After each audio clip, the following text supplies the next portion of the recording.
Hello everybody, welcome to divinely guided 7777। कैसे हैं आप सब लोग। मैं आ गई हूँ एक और फ्रेश रीडिंग के साथ, और आज की रीडिंग में पहली दफ़ा मैं कर रही हूँ ये रीडिंग, तो मे बी ये टॉपिक आपके लिए थोड़ा सा डिफरेंट हो, मेरे लिए भी डिफरेंट है। लेकिन मैं कुछ दिनों से बहुत सारे लोगों की प्राइवेट रीडिंग्स में जब मैं चेक कर रही हूँ, बहुत सारे लोग मुझे मैसेजेस भी करते हैं। तो उसमें मैंने एक चीज़ देखी कि कुछ लोगों को नहीं पता होता कि आज तक उनकी ज़िंदगी में क्या चीज़ सही चल रही है और क्या चीज़ सही नहीं चल रही, और वो क्यों नहीं सही चल रही, इसकी बहुत बड़ी वजह होती है।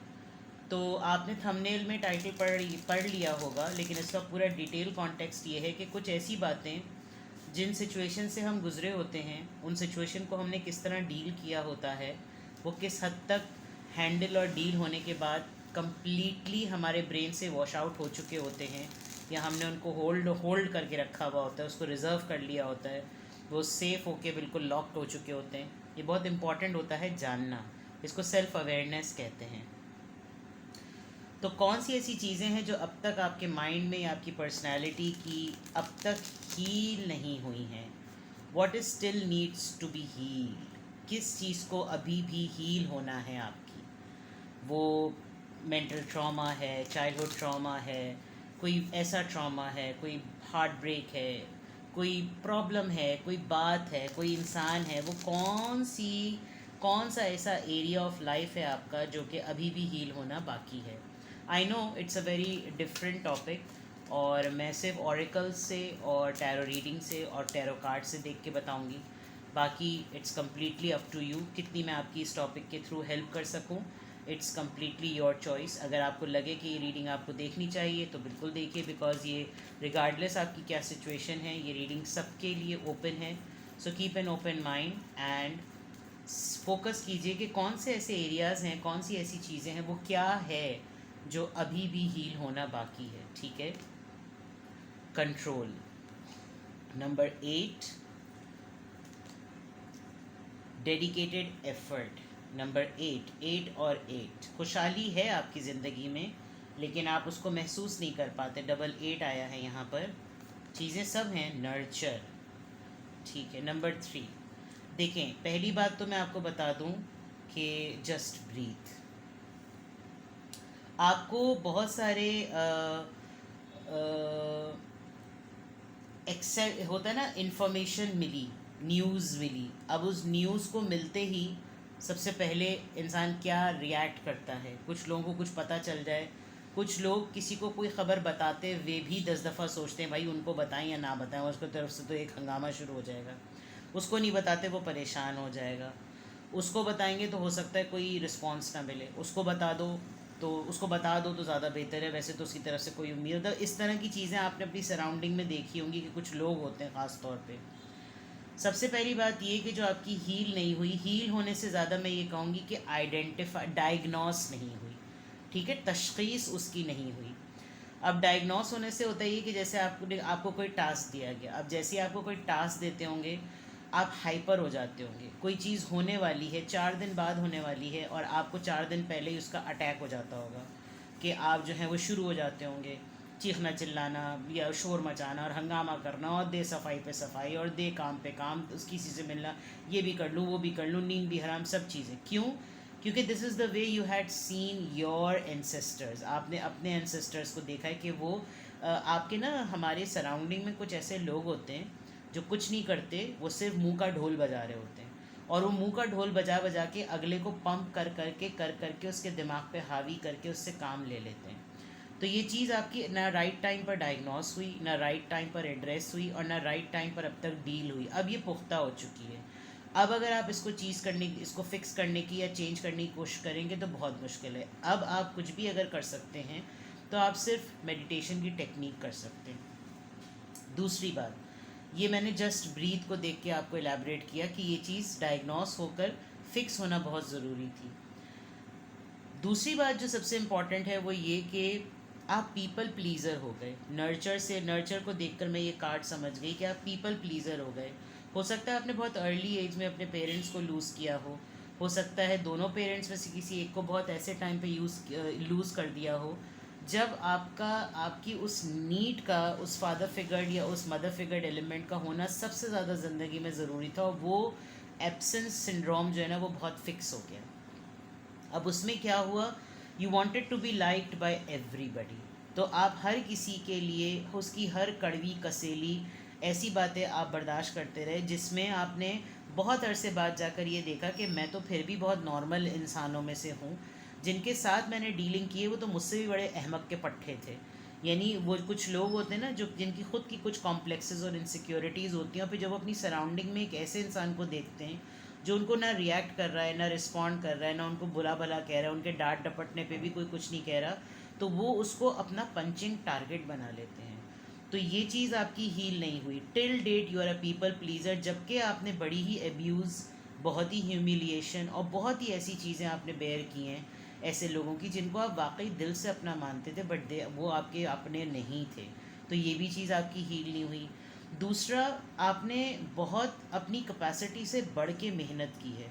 आपने इतनी ज़्यादा दिल लगा के मेहनत की, और आपको लगता था कि मुझ में मेरी किस एफ़र्ट में कमी कहाँ रह जाती है, चाहे वो रिश्ता हो, चाहे वो पेरेंटिंग हो, चाहे वो सिबलिंगहुड हो, चाहे वो फ्रेंडशिप हो, चाहे वो चाइल्डहुड हो, चाहे वो एडोलेसेंस हो, चाहे वो आपकी यूनिवर्सिटी मेट्स हों, आपके कॉलेज फ्रेंड्स हों, आपके कॉलीग्स हों। कहाँ कमी रह जाती है कि लोगों को मेरी डेडिकेटेड एफ़र्ट नज़र ही नहीं आती। मैं इतनी जान लड़ा कर पूरी, तो वहाँ पर क्या प्रॉब्लम है, आपकी काउंसलिंग नहीं हो सकती थी, आपको करियर में किसी ने गाइड नहीं किया, आपको फील्ड में किसी ने गाइड नहीं किया, तो ये चीज़ भी आपकी हील नहीं हो सकी। And then finally you been controlled. आप वक्त से पहले बहुत सारे ऐसे लोगों के हत्थे चढ़ गए जिनको खुद कभी जिसे कहते हैं ना, वो मजाक में बात कही जाती है कि वो लोग भी क्रिकेट के ऊपर तज्जिया कर रहे होते हैं, जिनकी जब वो गली में खेलते हैं तो उनकी जिम्मेदारी क्रिकेट में वो होती है कि जब गटर में बॉल गिर जाएगी तो वो लेकर आएंगे। तो वो लोग भी जो है ना क्रिकेट पे तज्जिया कर रहे होते, तो यही हो गया कि आप कुछ ऐसे लोगों के हत्थे चढ़ गए जिनकी खुद की जो है ना ज़िंदगी के रोले लगे हुए थे, लेकिन उनको आप मिल गए। तो उन्होंने फिर आपको हथियार बना लिया, आपको ऐसा टूल बना लिया, और आपके ऊपर लग पड़ गए। हर चीज़ आप पर अप्लाई करना शुरू कर दी। मिजाज की तंगी, इन्फियोरिटी कॉम्प्लेक्स, इनसिक्योरिटीज़, तमाम चीज़ें मिलाकर उन्होंने दे धड़ आप लोगों के हाथों पपेट बहुत बने। आज तक आपका ये होता है कि आप कंट्रोल नहीं कर पाते, आप कहना क्या चाह रहे होते हैं आप बोल नहीं पाते, बिकॉज आपकी वो चीज़ प्रोग्राम ही नहीं हुई, आपकी वो चीज़ प्रोसेस ही नहीं हुई। तो ये तमाम चीज़ें मुझे इस ऑरिकल से नज़र आ रही हैं। अब और देख लेते हैं कि क्या अभी भी हील होना बाकी है। What still needs to be healed. कौन सी ऐसी चीज़ है जो अभी भी आपकी शख्सियत में हील होना बाकी है। जो मुझे इस ऑरिकल से नज़र आया वो मैंने आपको बता दिया। आपने सिर्फ अपने पेरेंट्स में या अपने बहुत ही लव्ड वंस में ही सबको वक्त से पहले नहीं खोया, आपने अपने सोलमेट को भी आप नहीं मिल सके। ये भी एक बहुत बड़ा है। जैसे आप हैं, आपको अपना ट्विन फ्लेम एक्सपीरियंस नहीं हुआ, आपको अपना सोलमेट एक्सपीरियंस नहीं हुआ। लोग आए गए, ज़िंदगी में सब कुछ हुआ, लेकिन आप उससे नहीं मिल सके जो आपका ख़ुद का, जैसे कहना चाहिए ना, रूह का दूसरा टुकड़ा था। ठीक है, ये भी एक बहुत बड़ा डिलेमा रहा है। तो ये भी हील होना बाकी है। नाउ लेट्स सी कि क्या अभी भी हील होना बाकी है। उप्स, ब्यूटी। शायद आप बहुत सारे लोगों के लिए हुस्न के मामले में बहुत बड़ा टारगेट रहे हैं। यानी जो मैंने कहा ना, आपकी सराउंडिंग में कुछ ऐसे लोग होंगे जो ख़ुद तो माज़रत के साथ टट्टी का आईना होंगे, माज़रत के साथ, लेकिन आपकी खूबसूरत होने के बावजूद भी वो आपको, जैसे कहते हैं ना कि हर चीज़ इंसान, अल्लाह ताला ने सबको बनाया है, लेकिन हर किसी के नक्श जो हैं वो अल्लाह ताला ने एक दूसरे से मुख्तलिफ रखे। तो हर इंसान को अपनी कोई एक चीज़ बड़ी मिसफिट लगती है। तो अगर किसी की रंगत का मसला है, किसी की नाक के फीचर्स का मसला है, किसी की मोटी है, किसी की पतली है, तो आप एक ऐसे इंसान होंगे जो अपना ऐब पब्लिकली बड़ी इनोसेंस में डिक्लेयर करते होंगे कि मुझे मेरी ये चीज़ देखो कैसी है। वो उसी चीज़ को टारगेट बना बना के बाकी आपकी जितनी भी खूबसूरती है उसको ज़ीरो कर देते होंगे। यानी आपके अंदर 99% चीज़ें जो हैं वो खूबसूरती की होंगी।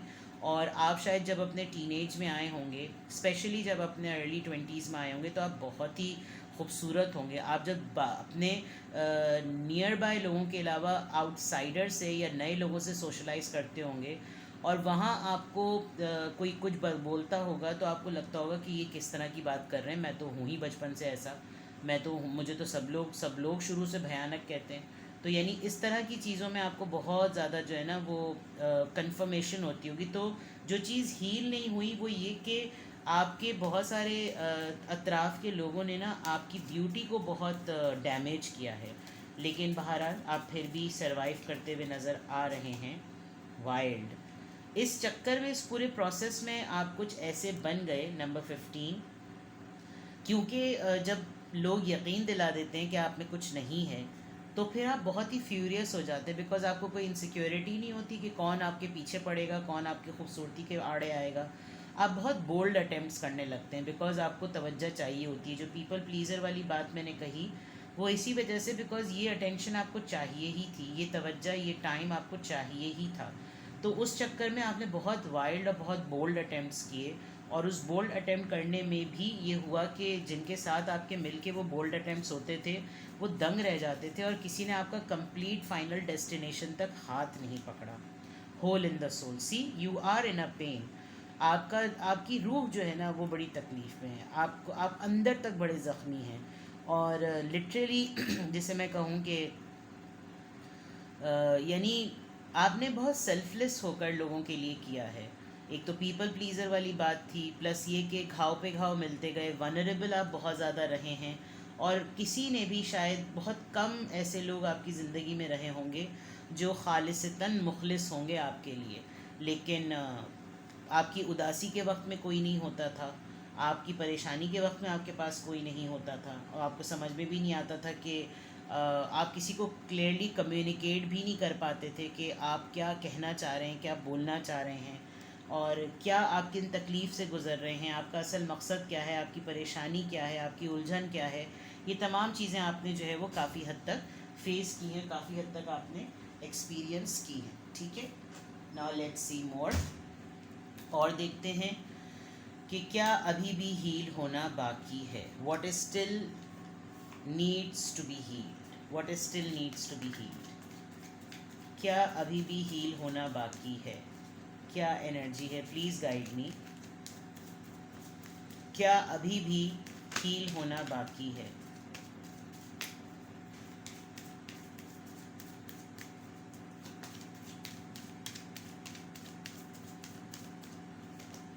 इम्पार्शलिटी। आपने कभी भी जो है ना वो अपनी राय सामने नहीं रखी, कभी भी आपने ये नहीं बताया कि आपका ओपिनियन क्या है, और अपने आप को हमेशा पीछे रखते थे, और जो दूसरे चाह रहे हैं उनकी बात को हमेशा आगे रख लेते थे। तो उनके घर वाले भी उनको मुंह नहीं लगाते होंगे, और आप जो है ना वो देखें आप किस तरीके से हर किसी की सड़ियल से सड़ियल इंसान को आप जो हैं वो मना रहे हैं। ये आपका लेना देना भी नहीं है, कोई किसी से फड्डे कर रहा है, झगड़े कर रहा है, आप लगे हुए हैं। आपने वो मोमेंट्स लोगों के लिए मेमोयर्स बनाए हैं जो कभी उनके अपने भी उनके लिए नहीं करते थे, फिर भी आपको बदले में कुछ नहीं मिलता था। वैनिटी, काफ़ी मलंगी टाइप सी आपकी पर्सनैलिटी हो गई होगी, बहुत ही मॉडेस्ट, बहुत ही आर्जी, बहुत ही आजिज़ी वाले। और आपको बाज़ दफ़ा फ़िक्र भी नहीं होती होगी आप किस तरह अपने आप को कैरी किए हुए, क्या किए हुए, बिकॉज़ आप इस पूरे प्रोसेस में काफ़ी वाइज हो गए, काफ़ी अक्लमंद हो गए, काफ़ी समझदार हो गए, और ये ऑरा पर्सनालिटी का लेकर आप हर जगह कैरी करते हैं, चलते हैं, निकलते हैं, जाते हैं। लेट्स सी ग्रीफ, जो आपके ख़ुद की तकलीफ़ है, जो सही मायनों में जिसे कहते हैं कि जो आपके अंदर का दुख है, वो तो शायद आप किसी को भी नहीं बता सके। और जब आप किसी को बता नहीं सके, क्योंकि जब आपकी बारी आती थी तो कोई होता ही नहीं था सुनने के लिए, तो ये चीज़ आपकी हील ही नहीं हुई जब आपका मौका होता था कि अब मेरे लिए भी कोई उसी तरह से बिहेव करे जैसे मैंने लोगों के लिए बिहेव किया, तो सब अपना ताम तो बड़ा बांध के कहीं ना कहीं निकल जाते थे। और आपने बहुत ऐसे ऐसे पेन आपने बेयर किए हैं जो शायद आपके हिस्से के और आपके नसीब और आपकी किस्मत के थे भी नहीं, बट आपने उसको ख़ुद ही बर्दाश्त किया। आपके स्पिरिट गाइड्स हमेशा आपके साथ रहे हैं और आपने अपनी ज़िंदगी का चार्ज लिया, आपकी गट फीलिंग बहुत स्ट्रॉन्ग है और आप कुछ अपने एंड पर खुद ही अपना क्रिएट करते हैं। आपने अपने आप को ट्रूली रिकग्नाइज़ किया अपने पेरेंट्स में से किसी के एक के जाने के बाद। उसके बाद जो आप रहे वो एक बहुत मेगा चेंज आपकी ज़िंदगी का रहा है। तो यहाँ तक तो ये चीज़ें बिल्कुल क्लियर हैं। अब लिटरली टैरो से चेक करते हैं कि क्या है वो मामलात जो अभी तक हील होना बाकी हैं। फिर मैं एंड में आपको एंजल आंसर्स से गाइडेंस दूंगी कि फिर आप क्या करें ताकि आप रिलैक्स रह सकें, अच्छा फील कर सकें और कॉन्फिडेंट हो सकें। ठीक है। एस ऑफ कप्स बहुत ही एक्स्ट्रा ऑर्डिनरी आपका सबसे बड़ा मसला ही कहूँ मैं कि आपका सबसे बड़ा मसला ये है कि आप बहुत ज़्यादा अटैच हो जाते हैं लोगों से। आप दिल से काम लेते हैं, दिमाग से बिल्कुल आपको लोगों की असलियत का नहीं पहली दफ़ा में पता चलता। आप सबको अपना ही जैसा समझते हैं। बहुत ओवरवेलमिंग आपकी मोहब्बत का एलिमेंट होता है और उसी के चक्कर में आपको तकलीफ़ें भी मिलती हैं। बहुत ज़्यादा ही इमोशनली अवेलेबल होते हैं आप। जब आप इमोशनली किसी के साथ भी पहली दफ़ा में अटैच होते हैं तो आप उसके लिए बहुत एक्साइटेड हो जाते हैं। आपका बस नहीं चलता, आप उसके लिए क्या कुछ ना कर दें। आइडियाज़ आते हैं, एक्साइटमेंट आती है, ये भी कर दूँ वो भी कर दूँ, और ज़रूरत से ज़्यादा वक्त से पहले आप बहुत सारी चीज़ें अपनी कैपेसिटी से बढ़ के कर देते हैं जिसके शायद वो लोग डिज़र्विंग भी नहीं होते। विद द स्ट्रेंथ कार्ड फिर आपको जब थोड़े अरसे बाद अंदाज़ा होता है कि ये भी उन्हीं तरह के लोगों में से निकले, फिर आपका एक फ्यूरियस एक सेकंड अटेम्प्ट जो आपकी पर्सनालिटी का है वो निकलता है। बट बहुत देर हो जाती है क्योंकि मुझे लग रहा है कि यहाँ पर बहुत सारे लोग आपको यूज़ करके चले जाते हैं। तो फिर आपको जब तक इन लोगों की समझ आती है तब तक बहुत देर हो चुकी होती है। फिर आपको खुद ही अपने आप को संभालना पड़ता है।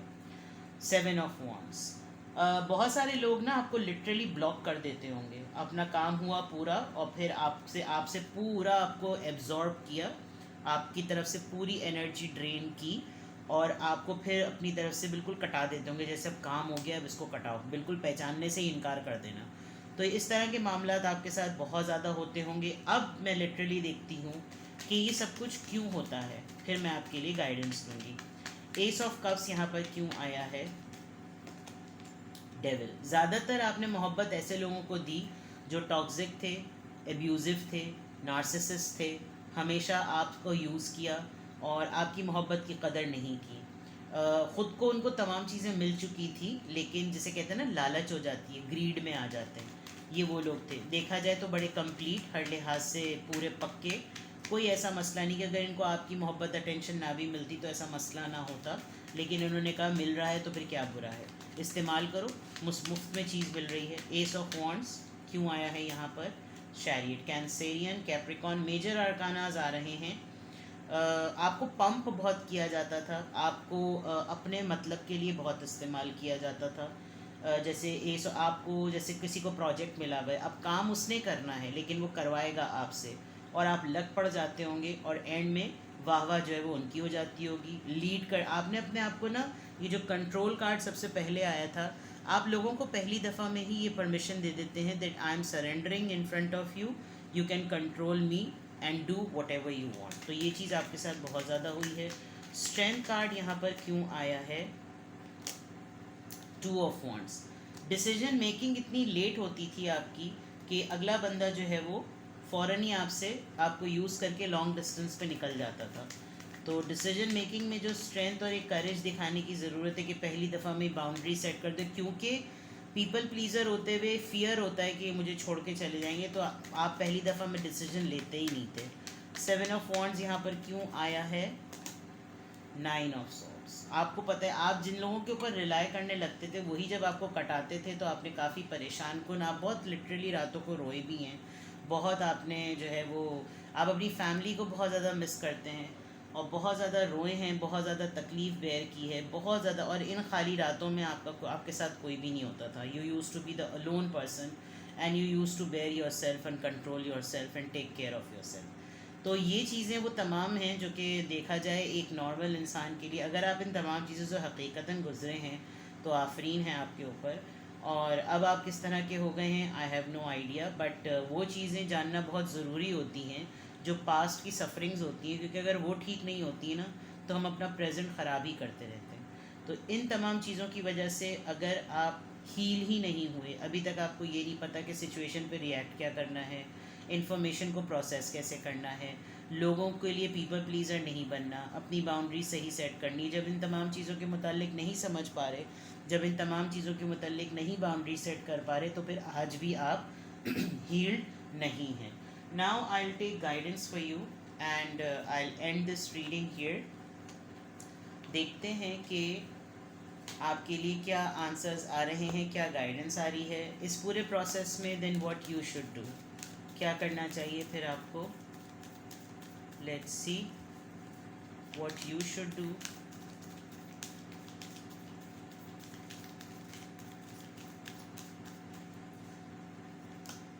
अबंडेंस, मैंने आपको पहले ही कहा था कि है आपके पास सब कुछ, बट उसके बावजूद भी आप खुशी महसूस नहीं करते। जो मौजूद है ना आपके पास अभी, जो एबिलिटीज़ हैं, जो स्किल्स हैं, जो ब्लेसिंग्स हैं, जो लग्जरीज़ हैं, उनको फील कीजिए। बिकॉज़ बहुत सारे ज़ख्मों के मदावे के चक्कर में ऊपर वाले की ज़ात ने आपको बहुत कुछ अता कर दिया है। अच्छे इंसान हैं आप, रुके मत, लेकिन करें उन लोगों के लिए जो राइटली डिज़र्व करते हैं, ठीक है। And last thing, not the right time. अब आप जिनके लिए जो कुछ भी करते आ रहे हैं वो अगर उस लायक ही नहीं है, उस काबिल ही नहीं है, तो उनके लिए स्टॉप कर दें। Not the right time, learn to say no. Alright, ये थी आपकी रीडिंग। कुछ भी आपसे रेजोनेट करे, कोई और गाइडेंस आपको लेनी हो, कुछ और आपको पूछना हो, you can contact me. I'm available for private readings for very few days, and then after that I'll be back to my regular routine. अभी मैं थोड़े दिन के लिए प्राइवेट रीडिंग्स के लिए अवेलेबल हूँ, but for single question I am always available. Take best care, bye bye.